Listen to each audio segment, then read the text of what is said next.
everyone, Enrique here. Welcome to another review.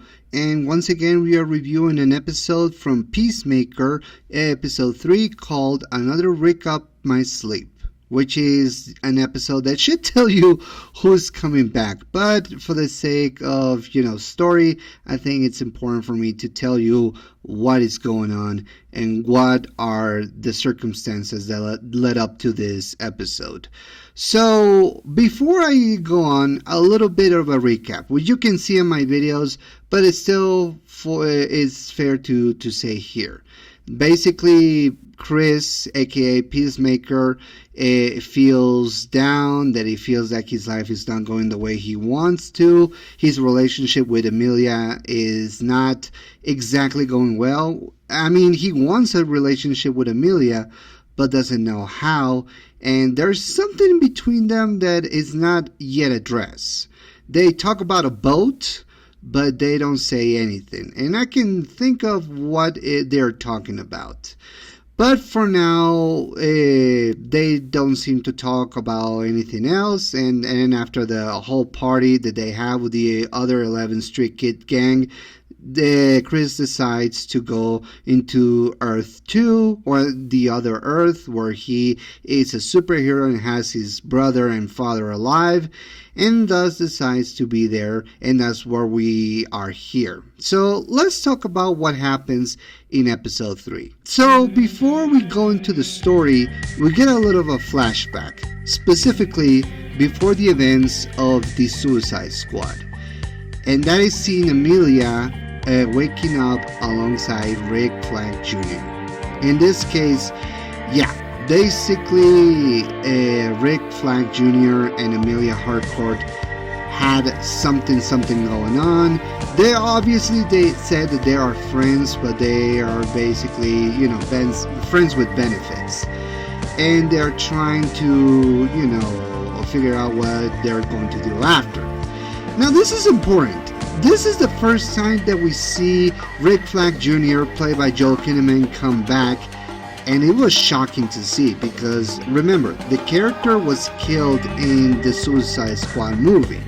So we never thought that they would bring him back because, they got Frank Grillo, so we don't necessarily need to see Joel Kinnaman, but they did. They brought him back for this flashback, and they start talking about their relationship. They actually address that Rick Flag had a relationship with Juno Temple, aka the Enchantress, from David Ayer's Suicide Squad movie.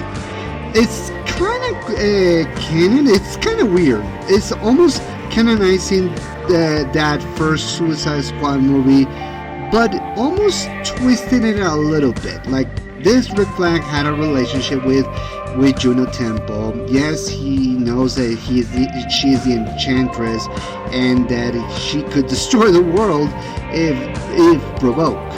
So that is all levels of awkward here, but still, it's hilarious for me to realize that. Regardless, the flashback then leads us to present day, where with Chris waking up in the other Earth's bedroom that he has. How his brother is pretty much asking, what's going on? You look a little bit weird. And Chris tries to play it up like, yeah, it's just something I did last night. I feel a little sick. And then decides to explore a little bit about the world that he is inhabited in. And he is basically having the time of his life, seeing that everybody praises him like a hero, how he has his own peace bike, which is almost like a Kamen Rider kind of bike, which they said they took inspiration from. And it looks sick. I really enjoy that bike. But Chris is exploring the world. He sees another version of Emilia Harcourt, which is much nicer and less aggressive than the one that he knows. And then he is seen saving the day. And on the meantime, we see that Sasha Bodox is trying to figure out where Chris is, and decides to recruit a team of some of the guys from Argus, as well as other people like a guy who like a judo master and Red Saint Wild, who's played by none other than Michael Rooker. So yeah, the Argus is getting close of figuring out what Chris is doing with the portals that he has in his home, and meanwhile Chris is trying to figure out what is best for him and his life. So yeah, a lot of things that we need to talk about. What is Chris' progression as a character? This is obviously him trying to figure out what he wants out of life, and realizing, or at the very least thinking, that he wants something similar to what he had with his other Peacemaker counterpart. How he wants to be looked up as a hero, how he feels almost alienated because he doesn't have the life that he wanted back on his own Earth.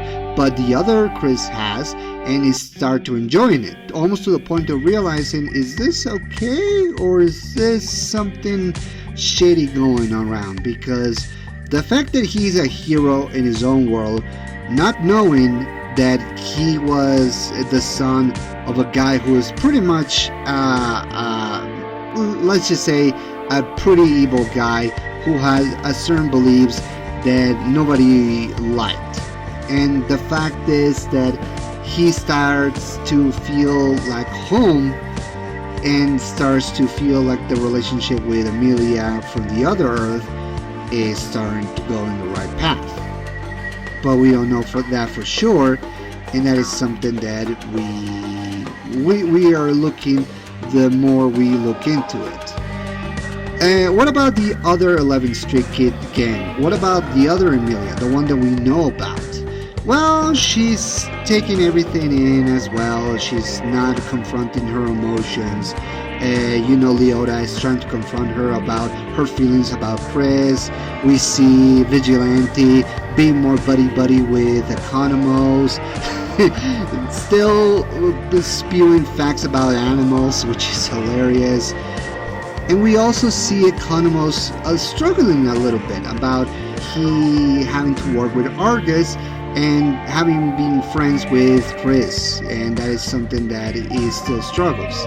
Not to mention the fact that they still have to handle Flurry, who is just unbelievably douchey. Like, this guy, I don't know what kind of phobia he has, or his blindness. Sorry, he has a bird blindness, but he makes it irritating for Economos. It's still hilarious. The actor is still putting his all to make the bird blindness still real, but I still think that it's annoying the hell out of Economos. Oh, and let's not forget, Judo Master comes back in this series. The last time we saw Judo Master was when he saw all the butterflies being killed and starts crying about it. So we all think this guy is going to find a way to get revenge on Chris and the other gangs, because he wants to pay back for the destruction or the death of all the butterflies. Which, now that it reminds me, what happened to Goff? I haven't seen Goff throughout the entire season. I mean, you would think that Goff will make an appearance and, I don't know, maybe be the voice of reason for Chris, or maybe she died during starvation. We don't know. I just think that Goff should appear in some capacity, but that's just me. But speaking of returns, let's talk about Red Flag Jr. So like I said, Joel Kinnaman, I wasn't expecting him to come back as Red Flag Jr. We always assumed that he was not going back other than showing him in flashbacks. And then he appears on the second Earth. And this puts Chris in a mental state of guilt and almost fear, because this Red Flag Jr. is still alive and it doesn't seem to like Chris. But here's the hilarious part. Joe plays this version of Red Flag Jr. as an idiot, almost like a creep who is super jealous of Chris. And that is the fact because this Rick Flag Jr. is dating the other Earth's Emilia. And when Chris goes in to see her, Rick starts to act like an idiot. He starts acting like a jealous boyfriend who doesn't know how to put boundaries. It's just let me tell you right now, Joel Kinnaman somehow managed to make his character funny, and it's just hilarious. It's just unbelievably hilarious, and it just makes you crack. I almost wish that he was in the rest of the season because he really adds up a level of weirdness. And this might be a missed opportunity for me, but I would have wished that this Rick Flag Jr. would have found his way to go into the other Earth and see his father, Rick Flag Sr. Because you have to think, if Rick Flag Sr. is alive on the Earth that we know, Earth 1, what happened to the other Rick Flag Sr. in the other Earth? And how would he react? Hell, what would Sr. react to see his son alive but realizing that is from another universe? All those questions unfortunately have to be put in the background, and we don't know what would happen next. I just hope that Joel Kinnaman comes back in any capacity, because honestly it feels like we need an opportunity to see these two interact. That's just me, I'm just saying. The schedule for actors is sometimes weird. But yeah, we don't see Senior in this episode, but we will see him in the next one. Overall, not a bad episode, enjoyable for the action and the character development, but you will see little by little that this season is not going as well as many people thought, and I will get to when we wrap up all the episodes. But I still enjoy the characterization of Chris, how he interacts with people, how he feels about the other Earth, and his interactions with others. So to me, that's enjoyable enough. But yeah, let's talk about what happens later in the next episode. So until then, I hope you guys have a great week, and I'll see you next time. I'm Enrique. See you soon. Peace.